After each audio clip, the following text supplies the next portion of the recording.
Saúde, paz e prosperidade a todos. É com alegria que nós estamos chegando aqui à nossa penúltima ministração desse tema maravilhoso. Estamos falando sobre o tema Restaurando Soldados Feridos. E estamos sempre lembrando o quanto nós estamos na batalha, estamos lembrando que nós somos mais que vencedores e estamos lembrando também que nessa batalha muitas vezes somos feridos. E no meio disso tudo,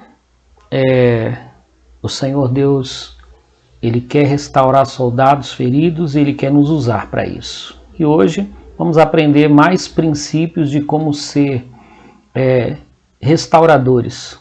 Vamos orar, pedir para Deus falar conosco? Querido Deus e Pai, em nome do nosso Senhor Jesus Cristo, eu peço que nesta noite o Espírito Santo do Senhor venha falar aos nossos corações através desta ministração, e eu peço que o Senhor venha nos trazer revelação da Tua Palavra, sem a qual, ó Deus Santo, tudo que nós vamos conseguir, o máximo que nós vamos conseguir é encher nossas mentes com informações. Não é isso que nós queremos, nós precisamos de experiência contigo, de revelação da Tua Palavra, de revelação no nosso homem interior. Precisamos disso. Meu Pai, eu peço que o Senhor fale conosco, eu peço que o Senhor venha nos trazer aquela palavra rema que faz a gente sair de uma ministração sabendo que de fato o Senhor falou conosco, Senhor. Em nome de Jesus. Amém. Gente, eu estou com a minha Bíblia aberta aqui, no primeiro livro de Samuel, no capítulo 30, onde tem uma das passagens que eu acho que eu mais preguei na minha vida, né? Ainda falando do rei Davi, nós estivemos nas duas últimas ministrações falando de Davi na caverna de Adulão. E Davi tem vários exemplos disso, exemplos de ser restaurado, de ser um restaurador. E hoje nós vamos falar de outras pessoas que Davi restaurou e de outros exemplos que Davi deixou nessa área para as nossas vidas, tá? Temos muito o que aprender com o homem segundo o coração de Deus. Então, se você tiver uma Bíblia aí na sua casa, quiser nos acompanhar, 1 Samuel, capítulo 30, eu estou aqui com a versão King James, tá? Vamos lá. 1 Samuel, capítulo 30. Bom, gente, à medida que nós formos lendo, nós vamos já explanando alguns dos princípios que estão contidos aqui nesta palavra, tá bom? Vejam só, é escrito aqui que quando Davi e os seus homens chegaram a Ziclag, no terceiro dia, os amalequitas haviam atacado Neguebe, devastando e incendiando a cidade de Ziclag. Tomaram como cativas todas as pessoas que lá estavam, mulheres e homens adultos, jovens e os idosos. A ninguém mataram, mas os levaram consigo, quando decidiram seguir o seu caminho. Logo que Davi e os seus homens chegaram à cidade, observaram que ela fora totalmente queimada e que as suas mulheres e seus filhos e filhas tinham sido sequestrados. Então Davi e todos os que estavam com ele prorromperam em exclamações de horror, brados de dor e pranto, e choraram até que se esgotaram as lágrimas. Meu Deus do céu!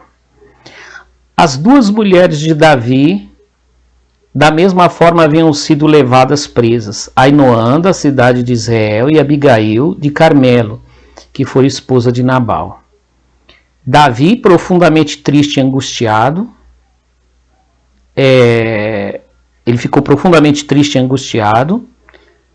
Seus próprios seguidores estavam tão amargurados com o sequestro dos seus filhos e filhas que falavam em apedrejá-lo.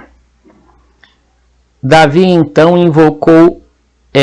encontrou ânimo em Jeová, o Senhor seu Deus. Olha só, bom, vamos aos primeiros princípios aqui que nós podemos aprender com Davi aqui. Algumas lições, ou melhor, que nós vamos aprender aqui com Davi. Primeiramente, eu acho que as primeiras lições são óbvias aqui. Está escrito que Davi chegou ali na cidade de Ziklag após ter ido com os filisteus, nos quais ele se encontrava no meio. Nós já falamos a respeito disso, que para escapar de Saul, Davi teve que se refugiar entre os filisteus. Você imagina? Os inimigos do povo de Israel. Você vê a que situação chegou. Então, os filisteus sabiam que Saul, o rei de Israel, estava querendo matar Davi. A notícia chegou até eles. Então, se Saul queria matar Davi, então Israel era o povo, era inimigo dos filisteus, então para eles Davi podia servir de aliado. E eles abrigaram Davi, deram até uma cidade para Davi morar, né, que foi a cidade de Ziklag. E num determinado momento, quando uma guerra foi ser travada entre os filisteus e o povo de Israel e Saul, Davi se propôs a ir lá lutar. E eu sempre falo que aquilo foi um momento muito paradoxal, né? Porque eu falo que eu não tenho ideia do que Davi iria fazer. Eu não acho que ele iria de fato lutar, ficar do lado dos filisteus e lutar contra o seu povo. Mas eu também não acho que ele ia trair, vamos dizer, a hospitalidade que os filisteus dispensaram a ele. Eu não sei qual é o plano que Davi tinha em mente, viu? Não sei mesmo. Eu sei que Deus deu foi um livramento, porque houve ali uma discordância entre os príncipes filisteus e acabaram mandando Davi embora, né? Eu acredito que Davi, enquanto caminhava ali para o campo de batalha, ele ficava: Senhor, tem misericórdia, me mostra o que eu vou fazer, me dá um plano aí, porque agora eu estou numa situação assim, num beco sem saída. E de repente acontece aquilo, naquela discordância, os filisteus mesmo, os príncipes filisteus dispensam ele daquilo, de maneira que ele nem teve que lutar contra o seu povo, e ele também não teve que trair a confiança daqueles que estavam abrigando ele, né? Então já fica aí algo muito, vamos dizer assim, algo muito explícito para nós no que diz respeito a uma lição, é que às vezes a gente se encontra no meio de um fogo cruzado também, né, gente? No meio de um fogo cruzado, no qual a gente também não sabe o que fazer, né? E que só Deus para dar sabedoria e escape, para a gente não se meter em briga que não é nossa, para a gente não se meter em fogo cruzado, não se comprometer, não acabar fazendo o que não deve por se meter numa briga que não é nossa, né? Você sabe que um dia quiseram colocar Jesus numa dessa, né? A Bíblia fala que um dia um moço falou assim para ele: mestre, manda que meu irmão reparta a herança do nosso pai que morreu. Jesus falou: quem me colocou como repartidor de herança, né? Então às vezes eu falo assim que a gente tem que entender que tem certas lutas que a gente não tem que estar no meio delas não, viu? O duro é que a gente às vezes se torna tão cheio de opiniões que a gente se vê obrigado a estar de um lado, né? E diga-se de passagem que às vezes a gente quer ficar de lados que Deus não está do lado de ninguém. Vocês acham que Deus estava do lado dos filisteus? Deus estava do lado de Saul? Não estava do lado de ninguém. Aquela guerra estava tudo errado. Deus estava do lado era de Davi. E deu um jeito dele sair fora daquilo. Então quem tem ouvidos para ouvir, ouça, né? Então Davi, graças a Deus e todo aliviado, foi voltar para sua cidade. Mas quando voltou, vocês viram aí a narrativa? Os amalequitas tinham dado contra a cidade. E o que aconteceu? Destruíram toda a cidade e levaram as mulheres e os filhos deles cativos. Chegaram lá, era só fumaça subindo, né? Tudo incendiado. Aquilo foi uma surpresa. Aqui na King James, o versículo 4 diz que Davi e os seus 600 homens, eram 400, já aumentou para 600, os homens de Davi, Olha só, porque até entre os filisteus, eles respeitaram o fato de Davi ter um grupo, não desfez o grupo de Davi, né? Interessante isso. Os seus 600 homens, o versículo 4 diz que eles prorromperam em exclamações de horror quando viram a cidade deles destruída, de brados, de dor e de espanto, e choraram até se esgotar as lágrimas. Por quê? Porque eles estavam imaginando o pior. Porque os amalequitas eram conhecidos pela covardia e crueldade, né? A gente vê no livro de Êxodo e também Moisés explicando para aquele povo que eles gostavam, eles eram do tipo assim, aquele povo sem honra, que gostava de atacar pela retaguarda, de atacar aqui, ó, mulheres e crianças, não era do tipo que enfrentava um exército em campo aberto e de frente. Gostava de atacar pelas costas, gostava de atacar idosos, inválidos, crianças, essas coisas todas. E eles eram muito cruéis, né? Não é à toa que Deus havia ordenado o extermínio deles e que Saul não havia feito isso. Capítulo 15 de 1 Samuel. Davi ficou com dozinha e não exterminou os amalequitas, né, gente? E independente de que não tenha sido, mais tarde foi um amalequita que ganhou a fama de ter matado ele. Tá, foi Saul que se matou. Mas um amalequita quis ganhar, acabou ganhando a fama de que matou ele. E digo, não matou porque ele já tinha se matado, porque senão não teria matado Saul. Então era um povo muito covarde, um povo muito cruel, o povo pensou o pior. E Davi, gente, está escrito que ele ficou angustiado, por quê? Porque no meio daquela angústia aconteceu o que acontece sempre, né? Procuraram um culpado, e o culpado foi quem? Davi. Quiseram até apedrejá-lo, né? Mas o que fez Davi? Aí mais, quiseram apedrejá-lo. Mais tarde a gente vai ver que é por quê. Aqueles homens estavam sendo trabalhados, gente. Mas entre eles havia ainda muitas pessoas perversas em trabalho de transformação de caráter. Nós vamos ver isso mais para frente. Davi se animou no Senhor. Davi procurou ânimo. Aqui o termo é como? Entretanto, Davi encontrou ânimo no Senhor Deus. Tem hora, gente, que se você for procurar ânimo nos outros, você não acha, não. Você sabe disso.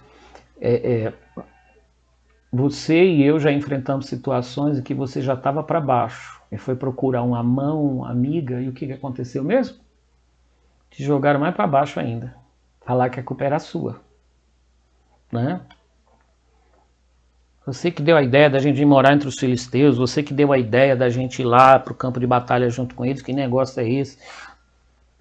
A culpa é sua. Entenderam?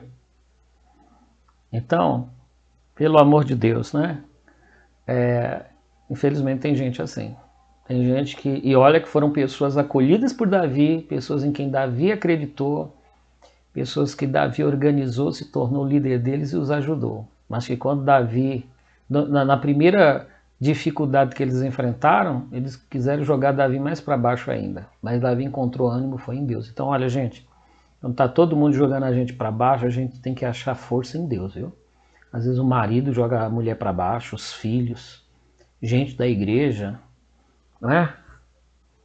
A gente vai procurar uma ajuda, joga a gente mais para baixo ainda. Encontre ânimo em Deus, em nome de Jesus. Ele vai te animar. O que Davi fez? Foi consultar o Senhor, foi, né, buscar a Deus, mandou parar a choraminga. Vamos parar, gente, vamos parar de chorar. Consultou a Deus, olha, eu devo ir atrás deles. Deus respondeu, vão, podem ir. E eles foram. Davi estava perguntando, dá para correr ainda atrás do prejuízo? Dá, então vamos embora. Agora, talvez essa seja a porção central aqui dessa mensagem. Aqui direto para o... Enquanto eles estavam indo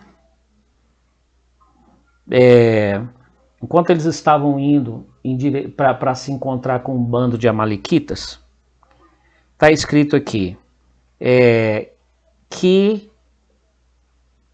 Não, antes de eu chegar nessa porção, está escrito aqui que Davi partiu com seus 600 homens, só que 200 deles 200 deles não aguentaram, guarda isso, ó. 200 deles não aguentaram, cansados. Aí o que Davi fez? Está escrito aqui, ó. Davi partiu com 600 homens que estavam com ele e chegaram à torrente de Besor, onde permaneceram alguns. Por quanto cerca de 200 deles estavam absolutamente sem força para atravessar o ribeiro.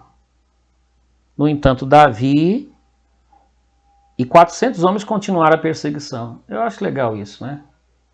Davi não falou, mas são mole mesmo, vocês não valem um centavo. Ele entendia os limites das pessoas. Deus nos dê graça para isso, né? Às vezes a gente quer criar clones nossos, a gente está no pique, na força, quer que todo mundo seja igual, mas a gente tem que entender os limites das pessoas. Ele viu que aqueles homens não estavam fazendo o corpo mole, eles não aguentavam mais. E Davi não quis forçar. Tá bom, vocês não aguentam? Então vocês vão fazer o seguinte, vocês ficam aqui, tomem conta das bagagens da gente, tá bom? Tomem conta das bagagens da gente, porque aí fica mais fácil, os outros 400 podem continuar mais, vamos dizer, com menos peso, vão aguentar correr mais, tá bom? Eu acho lindo isso, eu acho lindo. Porque nem tudo é desistência, gente, nem tudo é corpo mole. Tem coisa que é o seguinte, é alguém chegando no termo, no limite. Que Deus nos conceda discernimento para isso, né? Para não acabarmos de desanimarmos uma pessoa e deixar ela mais para baixo ainda, né? Porque aqueles homens deviam estar se sentindo super mal de não aguentar mais a corrida. Davi não deixou isso acontecer, então vocês vão fazer um trabalho, vocês vão ficar aqui guardando a bagagem. Guarda isso. Aí está escrito que no caminho eles encontraram um egípcio. Olha o versículo 11. E trouxeram ele até Davi. Ofereceram-lhe pão que ele comeu e deram-lhe água para saciar a sede. Deram-lhe também um pouco de massa de figos secos e 2 cachos de uvas passas. Ele comeu e as suas forças se recuperaram, pois durante 3 dias e 3 noites não havia provado qualquer alimento nem bebida. 3 dias sem comer o coitado do egípcio. Quem era esse sujeito? Davi lhe perguntou.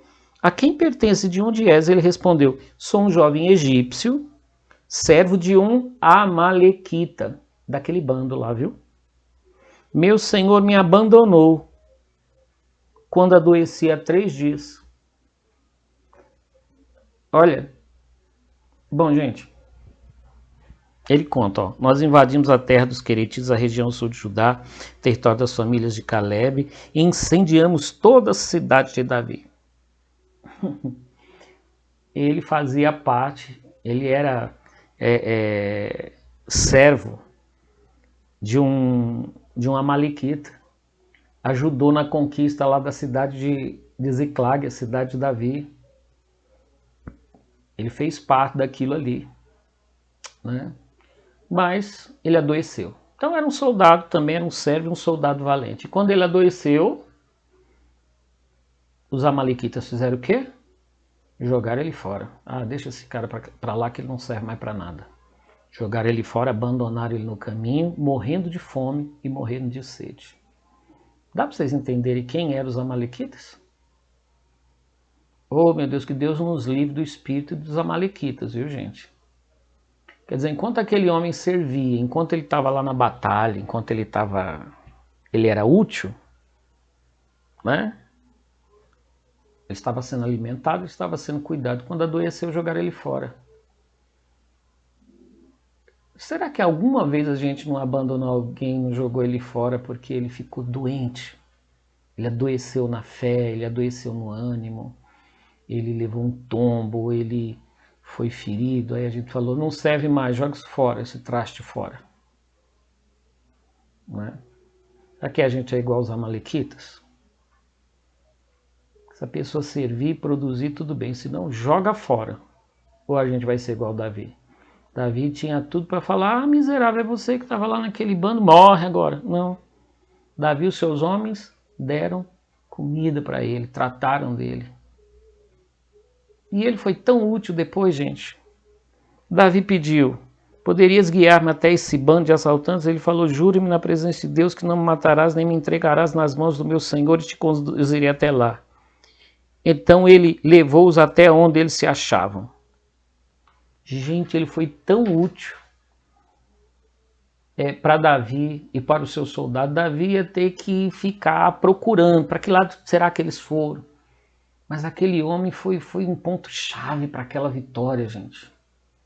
Um homem que foi jogado fora, um homem que foi jogado fora. Bom, só Deus sabe quanta gente já foi jogado fora nas igrejas, né, gente? Quanta gente que foi jogada num canto, quanta gente que foi desprezada, quanta gente que, uma vez doente, a gente agiu igual a Malequita. Mas nossa convocação é para ser igual a Davi. Vamos dar para eles o quê?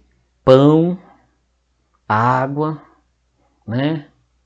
Vamos dar comida, cachos de uva, para essas pessoas comerem e recuperar as forças. Porque, olha, gente, eu digo a vocês, eu sou mais, eu gosto mais da alegria de ver uma alma se convertendo, de ver novo nascimento. Essa é minha grande alegria, como a Bíblia fala que é a festa nos céus. Mas tem muita gente que está lá fora, jogada no mundo, que um dia já foram soldados valentes e serviram fielmente a muitas causas, a muitas igrejas, e que estão jogados fora. E que eu digo a vocês, o quanto eu peço a Deus que traga para a gente esses servos que foram largados morrendo de fome, porque tem muita gente que foi abandonada por aí, por tantos ministérios, denominações e outras coisas mais, mas que serão muito úteis nas mãos de Deus. Tá? Roubar a ovelha dos outros, isso não. De outras denominações, não gosto disso não. Não gosto que faça comigo, não gosto que se faça com os outros. Agora a gente que está jogado por aí, irmãos, Deus faz a gente cruzar com muita gente por aí que está largado, que está jogado. Por quê? Porque um dia adoeceram e ninguém quis cuidar deles. Ouça o que Deus fala conosco nessa noite, em nome do Senhor Jesus, nesse momento, tá bom? Foi aquele homem que conduziu o exército de Davi para a vitória. Termino com a última lição aqui, tá bom, gente? Com a última lição de hoje. Depois daquela grande vitória, porque, olha, tá escrito aqui, com a orientação daquele moço que tinha sido descartado, Davi foi lá, os atacou de surpresa, estava todo mundo festejando, né? Aqueles covardes estavam tudo festejando. Mas Davi os atacou de surpresa e os massacrou. Desde a alvorada até a tarde no dia seguinte. Que grande vitória, né? Então Davi voltou e foi ao encontro dos 200 homens, está aqui no versículo 21, que estavam exaustos demais para seguir e tiveram que permanecer junto do ribeiro de Besor. Eles saíram para aclamar Davi aos soldados que estavam com ele. Ao se aproximar com sua tropa, Davi o saudou. Mas alguns homens avarentos e de mau caráter, que tinham ido com Davi, protestaram. Davi ainda tinha homens avarentos e de mau caráter. Tem algumas versões da Bíblia que falam assim, homens de Belial. Homens vis protestaram. Davi estava trazendo um monte de despojos, né, que tinha ganhado na guerra. Aí, visto que eles não vieram conosco, esses homens de mau caráter disseram, eles não vieram conosco, não vieram lutar, é justo que nada dos despojos que conquistamos lhes deve ser entregue, exceto que cada qual pegue a sua mulher e seus filhos, que receba e vão embora. Não lutaram com a gente, cara aqui guardando as bagagens, né? Agora vão receber o mesmo que a gente, que lutou. Parecia ser, pela lógica, parecia ser o justo, né, gente? No entanto, Davi ordenou, de modo algum, meus irmãos, não agireis assim, com o que Deus nos deu. Primeiro que a vitória não foi a gente, eu e os 400 que foram comigo. Quem deu a vitória foi o Senhor. E a gente só conseguiu chegar lá porque eles ficaram aqui guardando a bagagem, porque senão a gente ia andar um pouquinho mais lá na frente. Era mais 100 que ficava para trás, que não ia poder lutar, depois mais 100 a gente não chegava lá também. Quem deu a vitória para a gente foi Deus. Eles fizeram um trabalho importante também. O Senhor nos protegeu e entregou em nossas mãos todos os assaltantes que vieram contra nós. Quem com sensatez concordaria com o que estás desejando? Afinal, como se diz, a parte do que desceu à guerra é a parte do que ficou zelando pela bagagem. Faça-se, portanto, a divisão equitativamente. Quem foi lutar e quem ficou guardando a bagagem vão ganhar igual. Como Davi era generoso. Que exemplo maravilhoso que ele deu.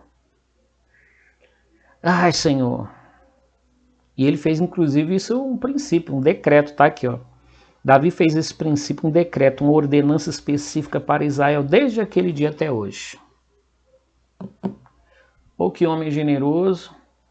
E mais, gente, um homem que não se deixava levar pela pressão de ninguém, parecia que estava certo. Não, vai distribuir a mesma coisa para esses homens ficarem ali. Vou. Nada de avareza aqui.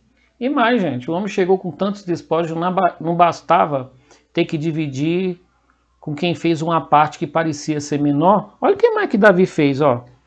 Quando Davi chegou a Ziclag, enviou parte dos despojos de guerra como presente para os anciãos de Judá, seus amigos, segundo as suas cidades, com essa mensagem: aqui vai um presente para vós do que foi tomado dos inimigos do Senhor. Irmãos, provavelmente essas cidades, aqui tem a lista das cidades e tal, Davi ainda enviou uma porção dos despojos como presente para os anciãos e para os líderes daquela cidade. Por quê, irmãos? Estava ali um homem que não era avarento. Ô, meus irmãos, vou terminar aqui. Gente, vamos aprender. Nesse trabalho de restauração, uma coisa que tem que estar presente é isso, um espírito abnegado e muita generosidade da nossa parte. Onde existe esse mau caratismo, espírito de avareza entre nós, onde existe, se existir, nós não vamos pensar em outra coisa e não no que nós vamos ganhar. E mais, gente, não vamos desprezar ninguém por dizer isso aí não presta para mais nada, não serve para mais nada. Porque às vezes uma pessoa que está doente hoje, tudo que ela está precisando é de cura. E uma vez curada, vamos ver a bênção que ela vai ser nas mãos do Senhor novamente. Tá ok? À medida que eu falava, o Espírito de Deus estava colocando alguém no teu coração, ore por essa pessoa. Em nome de Jesus. Pai amado, nós oramos agora, Senhor. Nós oramos porque o Senhor nos fez lembrar de pessoas agora, porque tem pessoas que estão como aquele egípcio, jogado, abandonado, com fome, com sede. E talvez tão entristecido porque um dia serviram, fizeram tanto, mas tudo que eles fizeram foi esquecido. Porque eles adoeceram, porque eles foram feridos, meu Pai. E nós não estamos aqui falando de pessoas contumazes e rebeldes que persistiram no erro. Estamos falando de pessoas que erraram e não que são erradas. E hoje são pessoas que estão aí morrendo, que se não forem cuidadas, Senhor Deus, só o Senhor sabe o fim delas. Nos usa como restauradores, Pai. Nos usa como uma bênção nas mãos do Senhor. Porque muitos que estão caídos por aí estão aguardando isso. E que o Senhor vai trazer eles de volta para a batalha. Usa-nos, Senhor. Faz de nós essas pessoas abnegadas, generosas. Pessoas em quem a avareza não tem lugar.